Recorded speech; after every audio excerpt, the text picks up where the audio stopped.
All right, we're here at San Diego Comic-Con 2025 talking to the teams behind Star Trek Voyager Homecoming and Star Trek Red Shirts.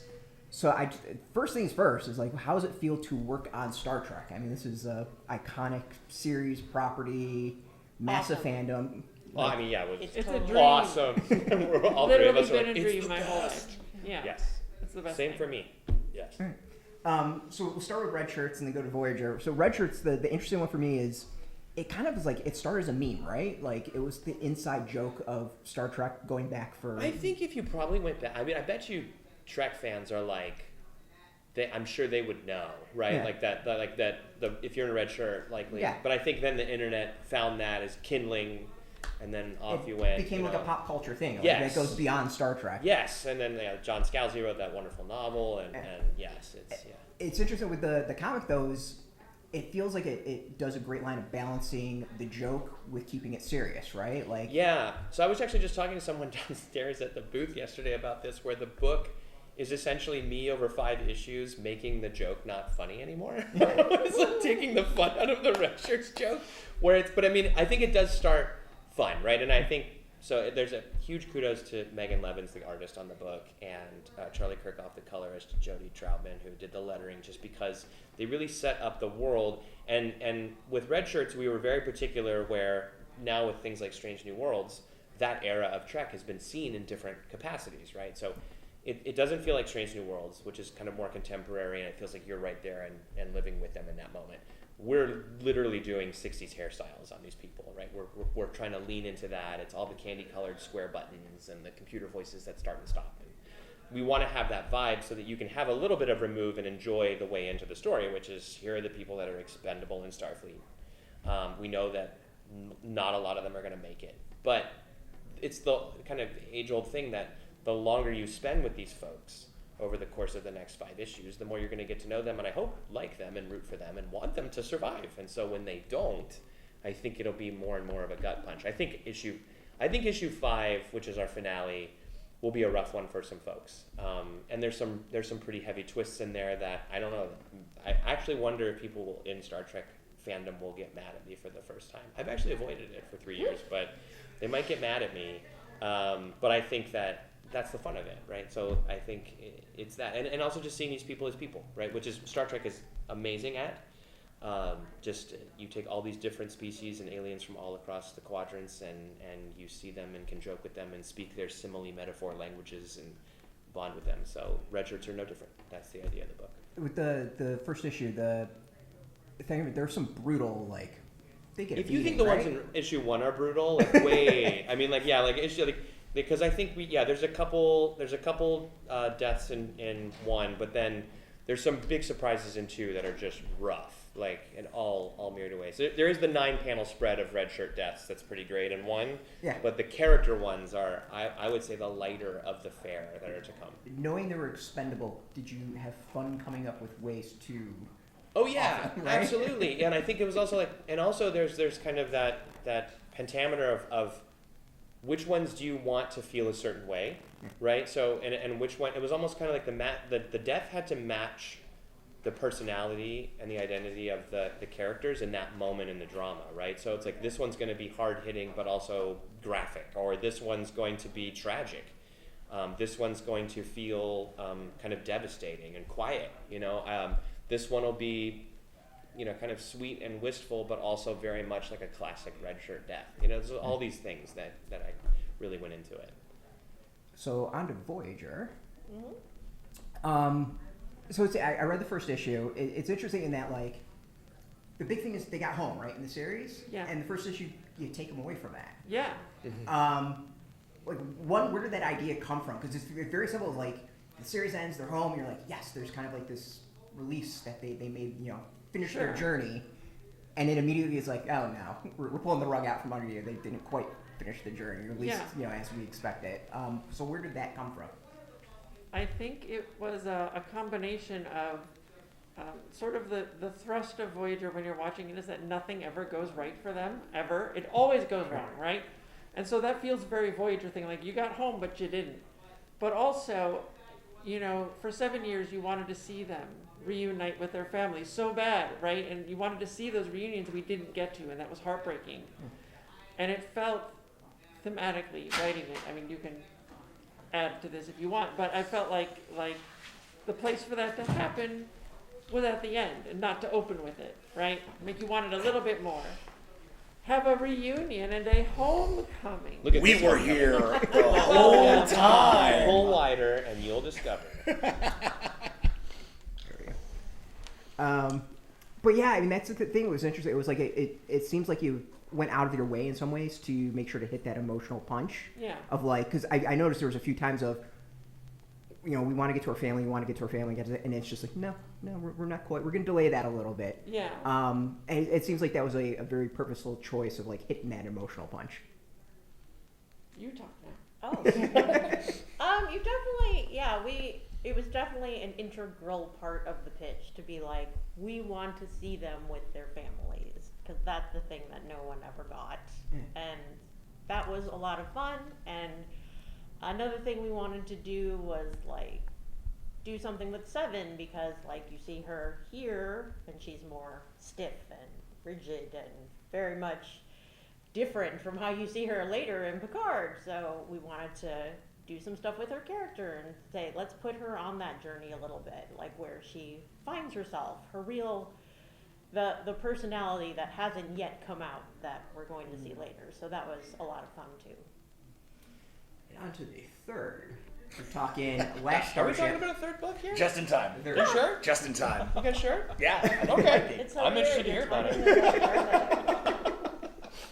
it. So it deals with a whole, far in the future, where we have I would say contemporary in some ways, and red shirts. Is it past or contemporary? Like I never got Red shirts? Yeah. Red shirts is totally TOS. It's TOS? I think it's 2266. Okay. Yeah. And now we have like the future sense of it. Yeah, with quite in the future. The burn. Yeah.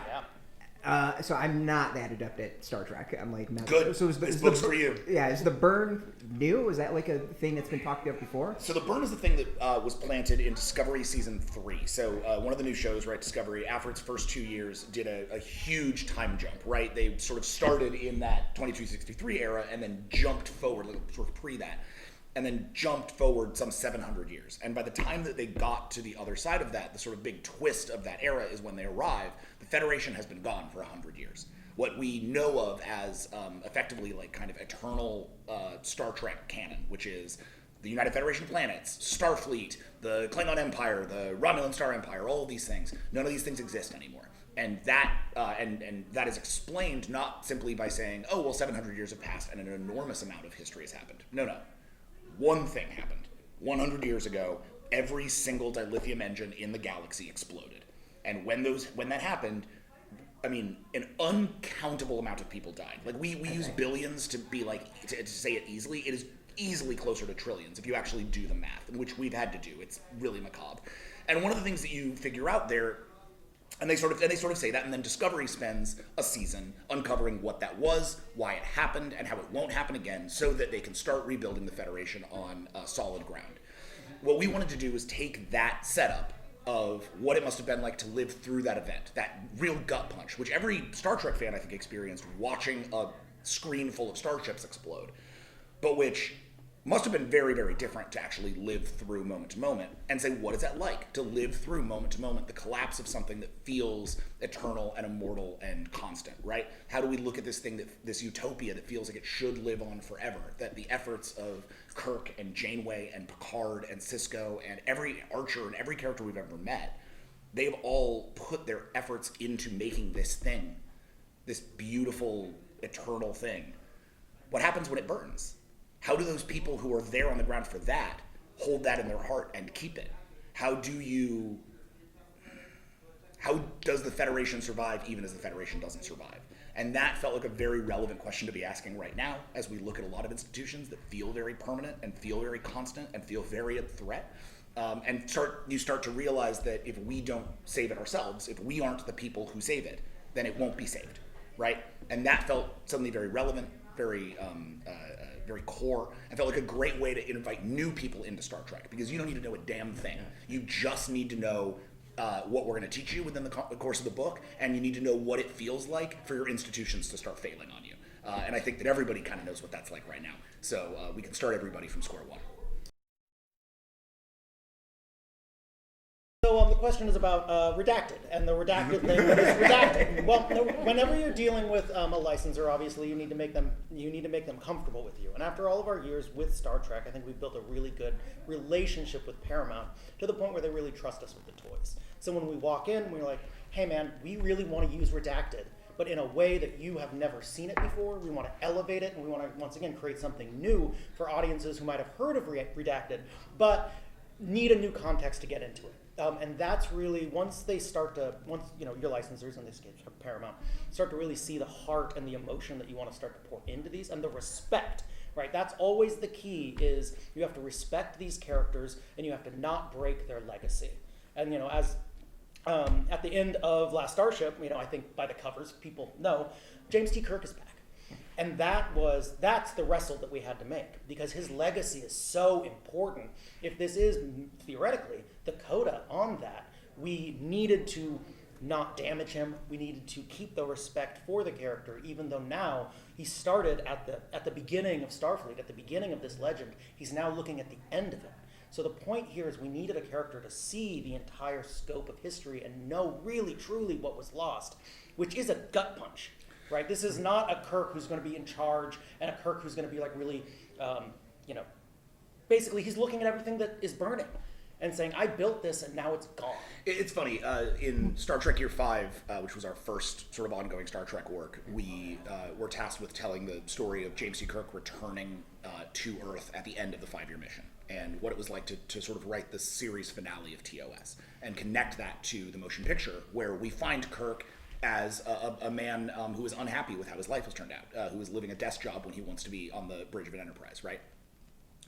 Something that we learned over doing that was the big metaphor that we constantly used was Odysseus.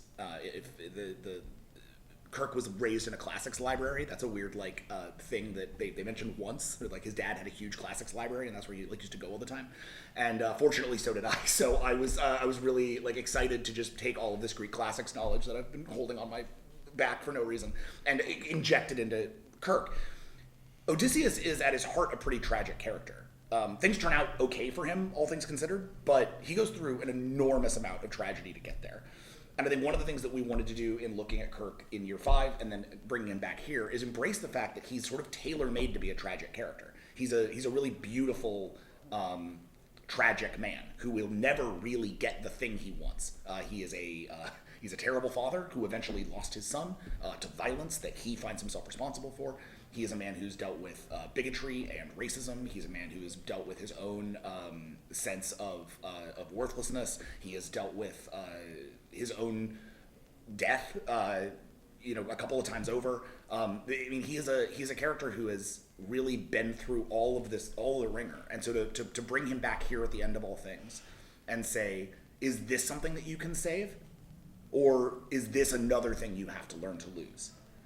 That felt like a really exciting question to start to ask about Kirk. And that was the kind of thing where Star Trek is very, I think as long as you don't come in and say, and then we're gonna make him into a Vulcan, then they're like, okay, you're not running roughshod over continuity, you're not disrespecting this character, you're not totally twisting him, then we'll play. And then on the flip side of this, and again, to Star Trek's enormous credit, on this, Kirsten Beyer, who is the lore master at the Star Trek television shows right now, she's very key to this whole engine and has been doing Star Trek novels before she was doing any of that. So she comes from our world. Mm-hmm. We're getting emails from her. We're getting essays from her that are all right, so here's everything I think about Kirk. And here's everything I think about this particular frame of it. And so we can keep that in mind as we move forward. And it's when your licensor is also a writer, when your licensor is also somebody who loves this stuff and who wants to be involved in it, it becomes a lot less Corvo speak and a lot more, hey, we're all just trying to make good Star Trek. I kind of want to get to that. So it is you kind of touched on something I want to get at. It's a massive property that has tons of books and comics and television and movies and all that. How does it feel to one, play in that, but the other would be is you keep it straight. It's got to be a complicated aspect of attempting to weave this narrative, right? I feel like I don't know. I feel like the answer is because we're all giant Star Trek nerds. Yeah. Right. Yeah. But It's even such a still- relief to know it so well. Yeah, You have it as your it job. is. Yes. But like for the Voyager book, we had a really long back and forth with Paramount and with Heather about who the adversary in the book was going to be, and we had a bunch of options. But there was people better than us who knew you can't use this group because they're in this thing over here that we didn't know about, Yeah. and so that they have people tracking all of that makes it really beneficial and easier for us to tell a good story and not have to worry about all those little minutia as much. Do you have to worry about what's going on in like the television right now? with Absolutely. everything? Oh, absolutely. That's the first thing you have Yes. to worry about. Yeah, I think it's so there's a whole story group at Paramount that will help guide you through that process, and they're not gonna, because that stuff is so closely guarded. They're not going to just tell you everything or tell, but they tell Heather Antos, our editor, more, and then she is the liaison to us. So she'll be like, maybe not that, and she'll kind of wave us off. But because the trust has been built from the line, and Heather's built that trust, she will receive scripts for certain shows before they're shot and things like that, read them, and then communicate to us what's on the table, what's off the table, or wave us off. It also presents you certain opportunities, right? I think sometimes you think about that as like, oh, it's just going to be the thing that stops us. Oh, the show's doing this, so you can't do it, right? But there's backfills. So like, Last Starship, 100 years later, the newest show, the one they just announced, they put out images this morning for, Starfleet Academy. Mm-hmm. That show takes place 100 years after our narrative. It's about the first class of Starfleet Academy coming back after this whole thing's been reassembled. And we're doing the story of what blew up Starfleet Academy, right? So at a certain point, we have to know what they're doing on that show because we are setting them up. Regardless if they know they're paying us off, right? We're setting them up. And so what you're constantly looking is, where are those places where we can play that setup? There's a great, I can't obviously talk about what they're doing on that show, but we know more about it than the average person. And that's because there's certain things where we know, like within the first 3 issues, we're going to make a giant change to the Star Trek universe. That change is then you're going to see that reflected in Starfleet Academy. And that's a result of the easy and simple coordination that can happen when the licensor is a sort of straight line like Star Trek is. So in that way, we end up getting these sort of like ways to backfill. Got to do the same thing with Beverly Crusher on Star Trek for the last couple of years. It was great. So the other is, throughout all the series, like, and Star Trek as a whole, it's like, it's got a theme of hope, right? Like, it's always been the underlying theme of it all. How key is that to do the series? Like, obviously it's rebuilding the Federation of yours, and in Red Shirts, it's kind of overcoming a meme in some ways, and like standing up, and instead of being fodder, like standing up and being. You can't overcome a meme. I just want to. Those live forever. They live longer than Starfleet. Unlike Red Shirts. Yeah, exactly. Or Starfleet in your book. Yeah, exactly. Yeah, the Overcoming eternal being cannon thing. fodder. Yes, exactly. And then Voyager, obviously, it's the like hope of getting home and seeing your family and finishing the mission. How key is that in like everything you do for Star Trek? Is that like this is the driver? How do we message that hope within the story? For us, it's the number one thing, because Star Trek is about compassion and kindness and hope, and so you're threading that through the whole thing, that you want to keep in mind that is the core, and if you lose that core, you're losing Star Trek. So for us, at least, when we're writing it, it's like top of mind in plotting out the story, character arcs, everything like that. And I think, like, to a certain degree, as creators, as people who love Star Trek, right, we're here because those are the stories we want to tell. Right, it always feels a little weird if you're like, man, Star Trek, I sure do love it when they use those, when they blow stuff up and ride their sweet dune buggies. I mean, we all love a good Star Trek dune buggy, but at the same time, we're here because we want to inspire the same thing that we feel, which is that through compassion, through kindness, through understanding the other, that's how we can build community even across the stars.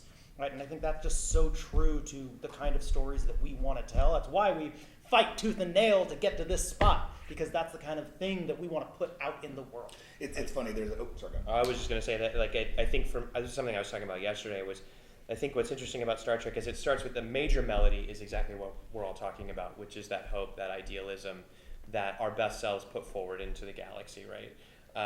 And compassion being a big thread of that. But there's also this kind of minor key of Star Trek that has always fascinated me, which is there is a dynamic dialogue going on in the shows.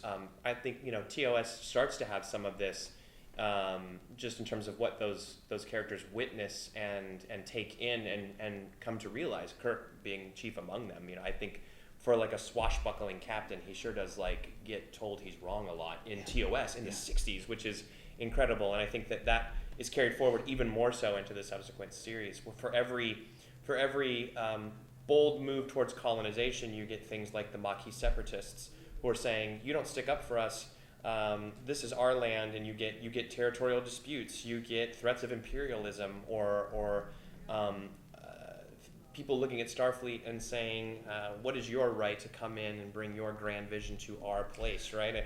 And all of that is very interesting to me, where it's always a dynamic place. And in Red Shirts, we have characters who are saying, we're here to do the job, and some of them believe in it. Some of them are starting to feel resentment at being assigned to something where there's going to be a high body count, but they don't know all the details, because I think just as every other major institution, it's like Benjamin Franklin said, right? The evil is in the institution. So even Starfleet and the Federation can't avoid that, right? So these are characters on a need-to-know basis. When their lives are on the line, they have to just trust blind faith, and blind faith sometimes can run out. And so I think Red Shirts is something where, I don't want to give anything away, but where we're taking it is for the first time, maybe we might end on some of the minor keynotes in the Star Trek universe and just ask those questions, right? Mm-hmm. Against the backdrop of some of this is necessary, there is a grand vision forward, but at what cost, right? Well, and that I think it's a really good point about the way that how much you play the minor key and how much it becomes the major key kind of determines the tone of an individual Star Trek episode, Absolutely. series, or vibe, right? And I think that's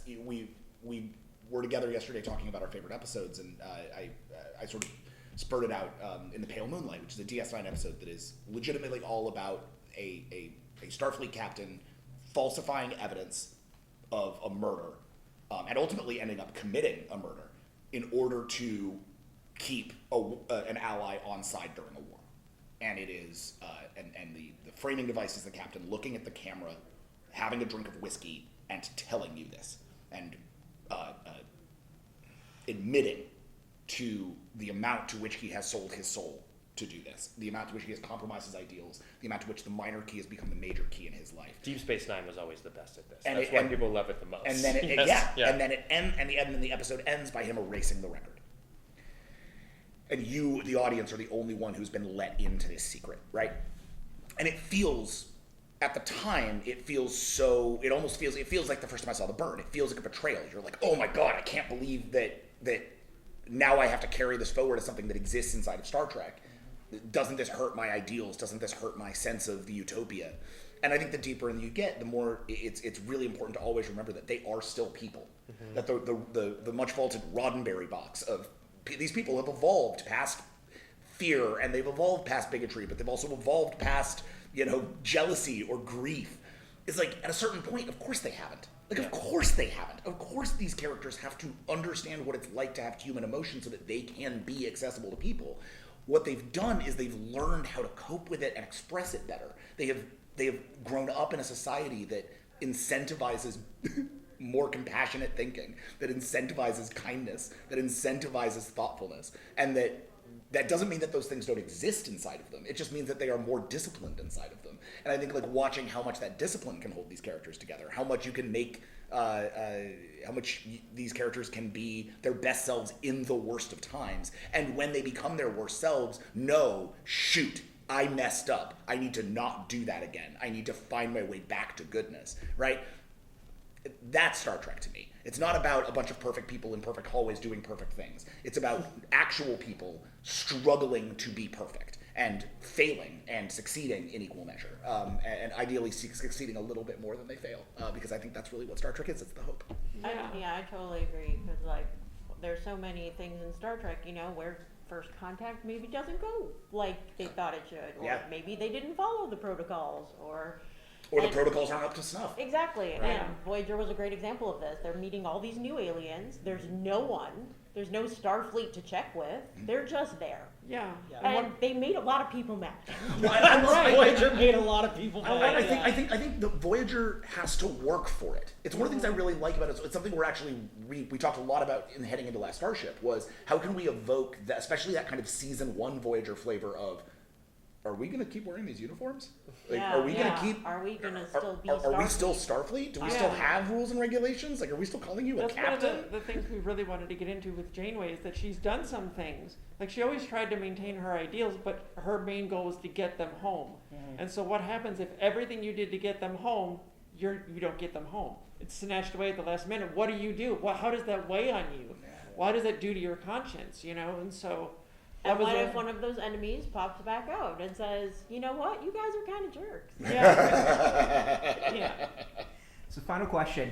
For each of you, how does it feel to not just play in the sandbox, but add to a legacy?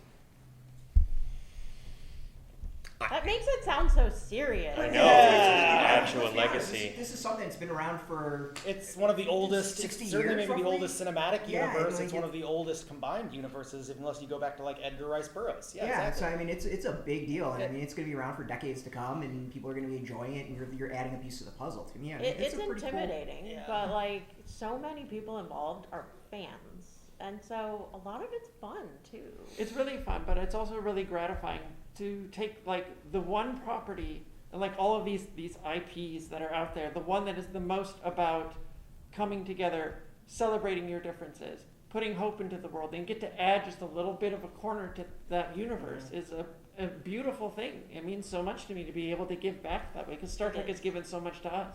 I feel very similarly. I think Star Trek had a huge hand in raising me. So Oh, I always say Star Trek is how I learned how adults should talk to each other. Oh yeah, I love that. That's I a love good that. one. That's a good place Yeah. to learn That's it a good from. one. Yeah, That's a good one. I do feel like I hit a point as a young person where Star Trek really helped me through a lot of terrible things, and so as I go into adulthood and I look at the next generation and I look at what they're going through and how they must be feeling, I think being able to step into a medium and try to bring that same vibe, that pay it forward aspect of it, is really important, and it does, I think, make this different than working on. We've worked on a lot of IP, we've had a lot of time at Marvel and DC to like play with these characters.